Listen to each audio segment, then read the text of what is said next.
President, may I invite... Monsieur le Président, je vous invite maintenant à me rejoindre sur scène pour partager avec nous cette belle histoire, ce magnifique rêve.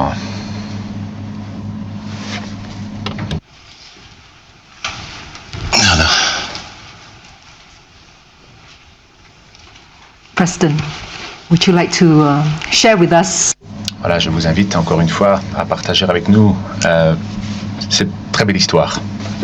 Monsieur le Président du Forum économique mondial, Mesdames et Messieurs, Sa Majesté, Mesdames et Messieurs, distingués invités, Mesdames et Messieurs, je suis particulièrement heureux de pouvoir m'exprimer devant vous aujourd'hui au Forum économique mondial, un espace dédié à l'amélioration de notre monde en perpétuelle mutation, à travers la résolution des défis les plus cruciaux de notre époque. Lors de mon intervention au moment de la COP 26 de Glasgow en 2021, j'avais défendu l'idée que la République démocratique du Congo pouvait être un pays solution, une nation dotée non seulement d'une richesse exceptionnelle en ressources naturelles, mais aussi d'une capacité unique à relever les défis climatiques grâce à des pratiques innovantes et durables. Aujourd'hui, je suis fier de partager avec vous une réponse concrète à cette vision, le lancement de la plus grande réserve forestière tropicale du monde. Cette initiative historique, sans équivalent, transformera non seulement notre paysage naturel, mais également les moyens de subsistance de millions de nos concitoyens. Cette extraordinaire réserve communautaire s'étendra sur plus de 2400 km, reliant le parc national de Virunga à l'extrême est de notre pays, les vastes forêts de l'Ituri et le fleuve Congo de Kisangani jusqu'à Kinshasa. Ce projet vise à protéger les forêts primaires tropicales parmi les plus intactes de la planète, tout en préservant une biodiversité extraordinaire et des espèces fauniques endémiques, incluant les emblématiques gorilles de montagne, l'unique okapi et une multitude d'autres espèces végétales et animales propres au bassin du Congo. Mais cette initiative va bien au-delà de la simple conservation environnementale. Elle constitue une stratégie globale pour revitaliser notre économie, renforcer nos communautés locales et promouvoir une paix durable dans nos provinces orientales, longtemps touchées par la pauvreté, les conflits armés et l'instabilité.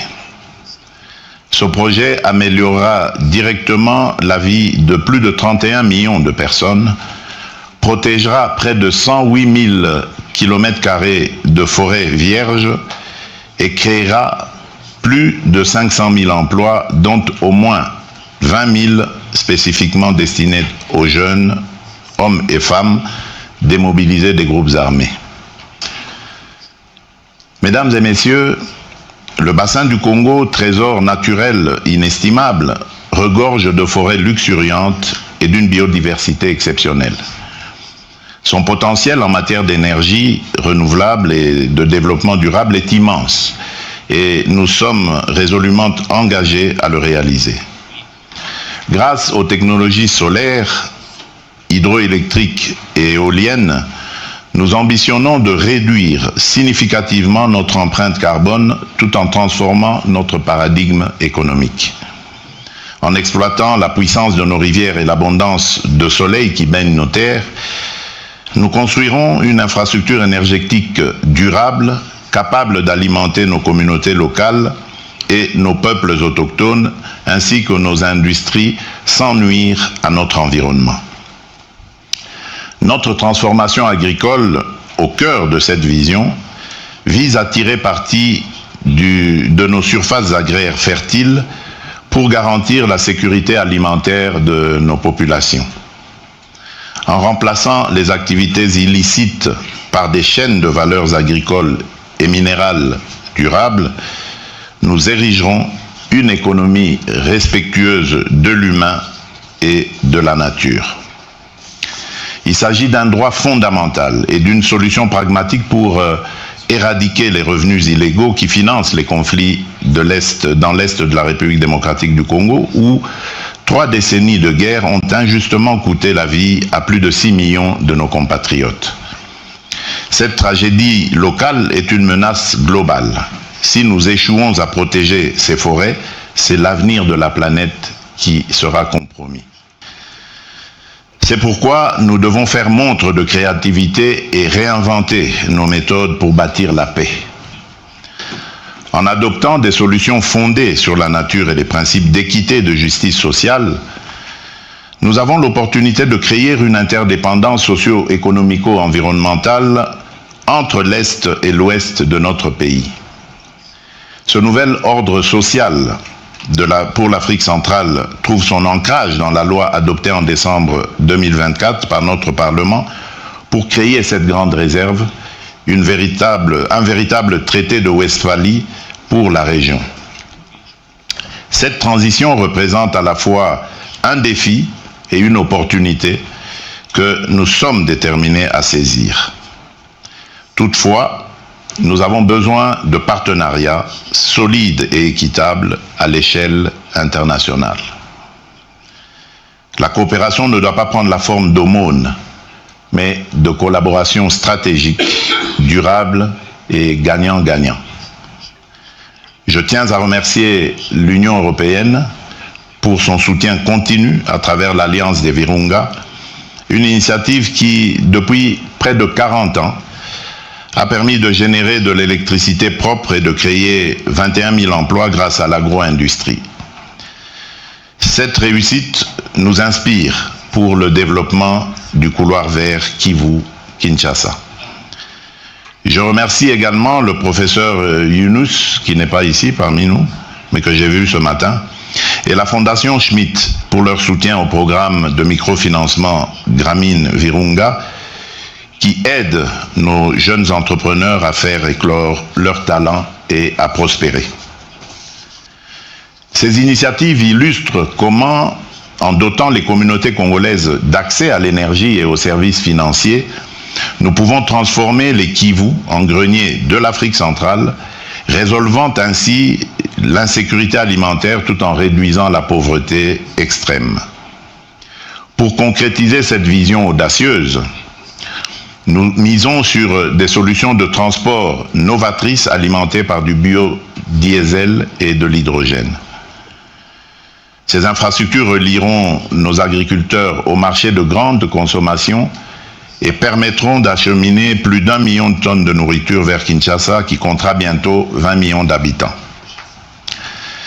Cette réserve communautaire du couloir vert Kivu-Kinshasa constitue un modèle de transparence, de gouvernance vertueuse et de compétition loyale dans une région en quête de développement propre. En développant l'énergie renouvelable, l'agro-industrie et des systèmes de transport durables, nous créerons une croissance économique inclusive qui bénéficie à tous et ne laissera aucun Congolais de côté. Lors de la formalisation des engagements 1T du Forum économique mondial, nous avons posé les bases d'un projet ambitieux et invité le secteur privé à s'engager. Ensemble, nous transformerons cette vision prometteuse en réalité concrète. Mesdames et messieurs, la création de ce couloir ne constitue pas seulement un projet d'envergure, mais une véritable opportunité de transformation intégrée. Elle permettra de créer plus de 500 000 emplois, dont une part significative destinée à la réintégration réussie des jeunes démobilisés issus des groupes armés. Offrir un travail digne et viable et encourager le développement communautaire est une démarche essentielle pour bâtir une paix durable. L'emploi stable devient ainsi un socle de la cohésion sociale favorisant des communautés résilientes et réduisant l'attractivité de la violence. Par ailleurs, ce couloir redéfinit la manière de faire des affaires en plaçant la durabilité, les bonnes pratiques et le bien-être communautaire au cœur de l'économie. Il s'agit d'un appel à des partenariats commerciaux solides et équitables et non d'une demande d'aide ou de dons improductifs. Notre ambition est de bâtir une industrie verte moderne, respectueuse de notre richesse naturelle exceptionnelle. Nous savons que cette vision novatrice ne peut se concrétiser sans investir dans l'éducation et la formation. Ces programmes renforceront les capacités de nos jeunes et les prépareront à prendre part activement à l'économie verte en brisant les cycles des conflits et de la pauvreté, tout en inspirant une nouvelle ère d'entrepreneuriat, d'autonomisation et d'espoir. La République démocratique du Congo est en marche pour devenir un modèle mondial prouvant que prospérité économique et protection environnementale peuvent s'allier de manière logique et mutuellement bénéfique. En priorisant des pratiques durables, nous traçons une voie qui peut inspirer d'autres nations, démontrant que la conservation est un moteur essentiel de développement robuste et stable. Ensemble, gouvernements, organisations et acteurs privés, nous avons l'opportunité unique de bâtir de manière pragmatique un avenir où la République démocratique du Congo, en tant que gardienne de ses forêts, incarne un phare d'espoir et d'innovation pour le monde entier. Rejoignez-nous dans ce projet d'une portée historique afin que ce couloir illustre notre ambition climatique, collective et marque le début d'une nouvelle ère de partenariat et de durabilité.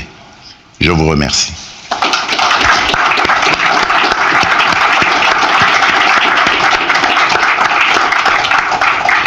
Thank you, President. Yeah, you're welcome. May I now invite EU Commissioner? J'invite maintenant le commissaire aux partenariats internationaux pour partager avec nous.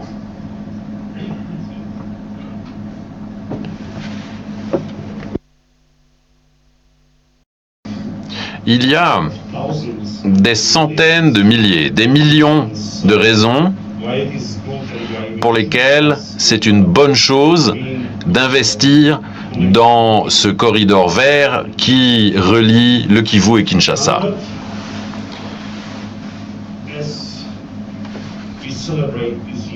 Alors cette année, nous célébrons le centenaire du parc de Virunga. 10 000 espèces uniques qui peuplent ce bassin du Congo. Un tiers de ces espèces ne se trouvent qu'à cet endroit particulier sur la planète. 1,5 million de tonnes de CO2 qui sont, grâce aux forêts du bassin du Congo, sont absorbées chaque année. Et plus de 100 millions d'individus habitent au sein de cette République démocratique du Congo et vivent des ressources du bassin du Congo. Pour toutes ces raisons, le lancement de ce couloir vert est extrêmement important. Pour toutes les raisons que je viens de citer, nous considérons qu'il s'agit d'un projet phare de notre stratégie globale de développement qui sert à renforcer les rapports, le partenariat entre la RDC et l'Union européenne qui a à son cœur une gouvernance durable des ressources naturelles et du développement humain. L'Union européenne et ses États membres qui travaillent ensemble, c'est la Team Europe, se mobilisent leurs investissements, leurs projets à hauteur d'1 milliard d'euros tout au long du corridor. Et je suis ravi de vous annoncer que nous avons décidé de mobiliser dès maintenant, très rapidement, à court terme,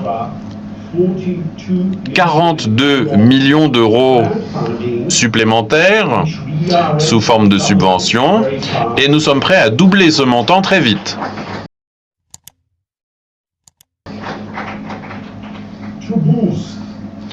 Tout cela pour dynamiser l'agriculture durable, la chaîne de valeur à travers l'utilisation des énergies et des carburants renouvelables, pour protéger la diversité tout à fait emblématique qui se trouve tout au long de ce couloir. Et nous travaillons pour monter en puissance sur nos engagements, y compris de la part du secteur privé.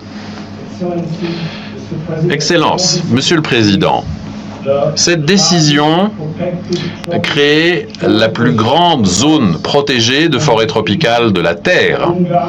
Elle relie Virunga, Yagambi, ces deux zones protégées. Ce couloir vert permettra de déployer un système de transport multimodal dans lequel il y aura des bateaux fluviaux alimentés à l'hydrogène qui permettront de renforcer la sécurité alimentaire et énergétique des populations locales et pourront être un moteur de la paix et de la stabilité, en créant un lien positif et fort entre l'Ouest et l'Est de votre magnifique pays.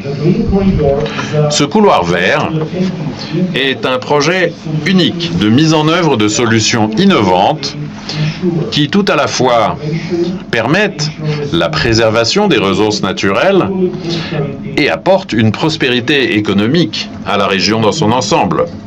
Comme il a déjà été dit, il y a 40 ans, l'Union européenne, avec enthousiasme, a commencé à soutenir le parc de Virunga. Aujourd'hui, nous en récoltons les fruits et nous sommes récompensés par cette formidable initiative annoncée par le président de la République démocratique du Congo et nous sommes prêts donc à continuer à travailler ensemble avec nos partenaires congolais sur ce couloir vert. Dans l'esprit de Davos, j'appelle tous les participants et en particulier nos amis du secteur privé et les représentants qui sont présents ici à s'engager aussi plus fortement. En tant qu'ancien banquier moi-même, quand je prends une décision, je pose toujours deux questions. 1, est-ce que c'est légal?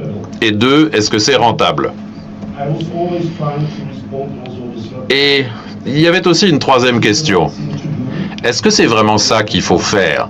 Et ici, nous n'avons aucun doute que c'est ça qu'il faut faire, parce que les résultats, nous pourrons les mesurer non seulement en dollars ou en euros, mais aussi dans l'amélioration de l'existence des populations. Merci beaucoup de votre attention.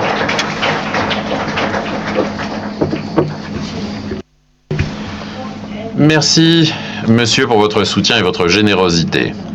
Alors, j'invite maintenant le secrétaire d'État, John Kerry, à monter. Vous avez toujours fortement soutenu le Congo et l'aide en particulier aux populations. Merci infiniment. Monsieur le Président Tshisekedi, Majesté, où est le professeur Schwab? Merci Klaus pour votre leadership. Alors je vais partager avec vous et monsieur le commissaire, merci infiniment pour votre participation et vos mots, vos paroles. Donc je suis ici pour la première fois depuis de très nombreuses années à cette réunion annuelle de Davos.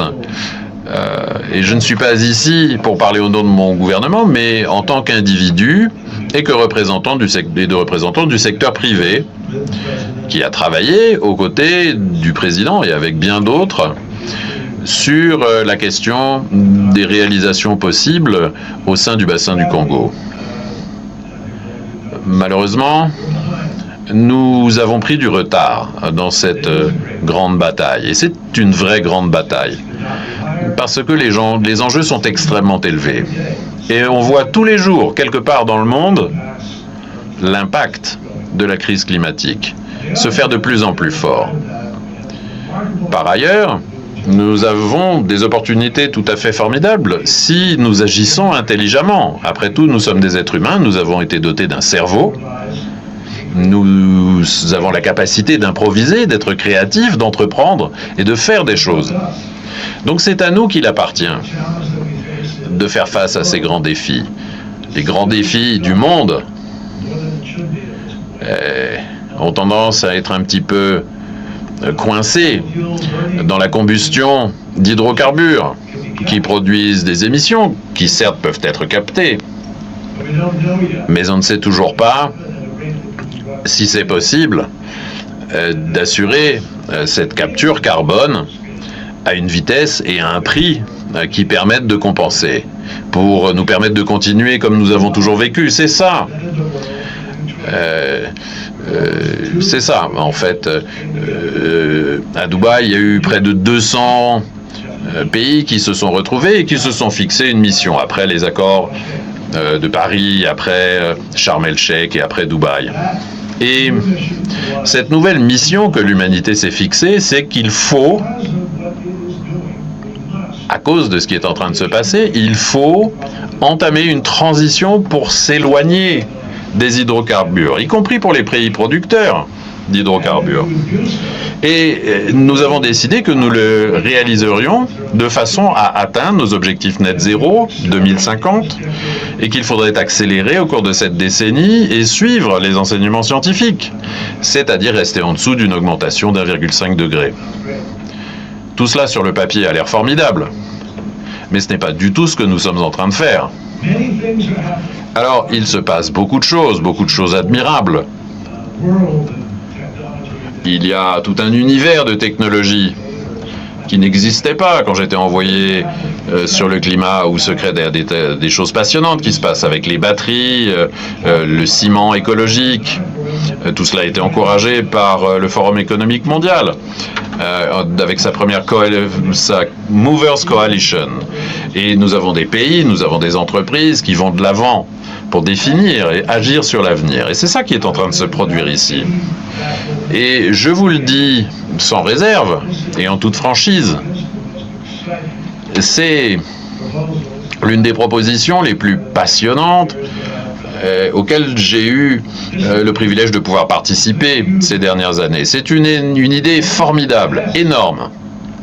Et elle dépend profondément de la coopération entre le secteur public, le secteur privé, et dans une compréhension très forte du secteur privé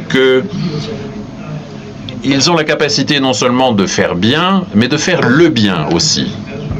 Et comme on s'est vu plus tôt aujourd'hui avec le président Tshisekedi, et il en a parlé avec passion, il a parlé avec passion des perspectives que ce projet apporte. On sait tous qu'il y a eu des combats à l'est et au nord. J'y ai assisté moi-même. Je me suis rendu de nombreuses fois en RDC et également au Rwanda. Et nous avons pu constater à quel point les troubles continuent. Mais si l'on donne une alternative aux individus en lui disant vous pouvez vous battre ou vous pouvez travailler à construire quelque chose de fort. Et donc nous avons le pouvoir de changer l'histoire, mais aussi de gagner cette bataille dans laquelle nous sommes tous partie prenante. Vous savez, le bassin du Congo est seul pour l'instant. Nous avons l'impression, nous avons tous vu l'Amazone continuer à être grignoté continuellement avec de mauvaises pratiques, que ce soit pour l'élevage ou pour le bois. l'abattage des forêts, et nous verrons comment les choses se sont passées, et que lors d'une prochaine réunion au Brésil, il y a aussi l'Indonésie, je suis passé en hélicoptère au-dessus du Cambodge aussi, et là, il y a coupe claire après coupe claire. Et la plupart de ces actions de déforestation sont illégales. Nous avons travaillé pour que certains pays, un pays en particulier qui est le plus grand pays et le plus grand consommateur de bois coupé illicitement, nous leur avons dit d'arrêter. Nous avons aussi parlé aux marchands de bois qui savent pertinemment que le bois qu'ils vendent est illicite. Donc il y a toute une sorte de chaîne alimentaire ici sur laquelle il faut travailler. Donc le modèle Rwanda est une preuve vivante de ce qui peut être fait par les gouvernements et par le secteur privé pour apporter des financements et pour véritablement changer les choses. La première fois où je me suis rendu en RDC et où j'ai pu voir de mes yeux cet énorme fleuve couler, on sent la puissance et la majesté de ce fleuve et on sent qu'elle peut être apprivoisée pour changer des vies. Et c'est comme cela que l'on peut sortir les jeunes de la violence, leur trouver des emplois, leur trouver un avenir. Et c'est extrêmement important dans le contexte actuel. Apporter aussi une capacité de retirer du CO2 de l'environnement, ce qui nous permettra d'avoir l'avenir que nous souhaitons tous. Donc, moi-même, de mon point de vue, du secteur privé, qui est maintenant le mien, j'ai l'intention de continuer à travailler avec nos collègues pour à la réussite de ces projets. Parce qu'il n'y a rien de plus terrible que d'annoncer un projet formidable et qu'ensuite rien ne se passe. Et ce ne sera pas le cas ici. Cela va vraiment se concrétiser. Nous allons utiliser notre sagesse, notre leadership pour constituer quelque chose qui va véritablement transformer des vies et qui pourra servir d'exemple pour le reste de la planète sur la façon dont on peut avancer intelligemment vers l'avenir. Merci beaucoup. Merci. Merci. Nous arrivons au terme de cette session. Avant de terminer cette session, je souhaiterais remercier encore une fois le président Cheikh Edip. Merci beaucoup d'être venu pour partager cette vision que vous avez. Je ne peux qu'inviter les partenaires à vous rejoindre pour défendre le poumon le plus important de la planète. J'ai aussi le plaisir de vous dire que la République démocratique du Congo fera partie du Trillion Trees Initiatives, l'initiative pour les arbres, avec aujourd'hui plus de 85 organisations qui travaillent avec les gouvernements pour restaurer et préserver les paysages, y compris les États-Unis, l'Inde, d'autres pays. Donc bienvenue au Congo.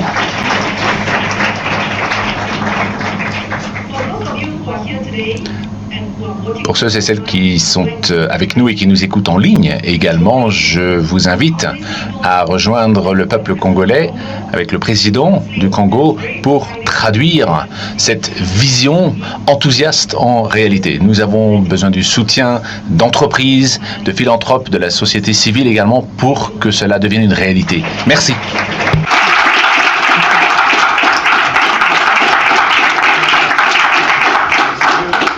Can I invite you?